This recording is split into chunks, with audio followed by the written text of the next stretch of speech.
Navsari એલસીબીના police inspector વિજય જાડેજા, સ્ટાફના PSI SV Ahir, PSI RS Gohil તથા પોલીસના માણસોને નવસારી જિલ્લામાં પ્રોહિબિશન અંગેની હેરાફેરીની ગેરકાયદેસરની પ્રવૃત્તિ રોકવા, ખાનગી બાતમીદારો રોકી બાતમી હકીકત મેળવી કેસો કરવા અને હુકમનું ચુસ્તપણે પાલન થાય તેવી સૂચના આપવામાં આવી છે. જે માટે એલસીબી સ્ટાફના અધિકારી તથા પોલીસ કર્મચારીઓ ખાનગી બાતમીદારો રોકી વોચ તપાસ તેમજ વર્કઆઉટમાં હતા.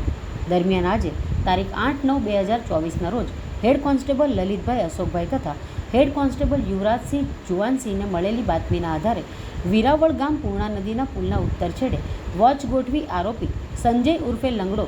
રાજુભાઈ માલેકર, દીપકભાઈ ભીખુભાઈ માછી પોતાની કારમાં ભારતીય બનાવટની વિદેશી દારૂની વિસ્કીની બાટલીઓ નંગ 1440 જેની કિંમત ₹1,80,000નો મુદ્દામાલ ગેરકાયદેસર વહન કરી લઈ જતા પકડી પાડી પકડાયેલ આરોપી તથા વોન્ટેડ આરોપીઓ વિરુદ્ધમાં નવસારી રૂરલ પોલીસ સ્ટેશન ખાતે ગુનો નોંધી વધુ તપાસ હાથ ધરી છે.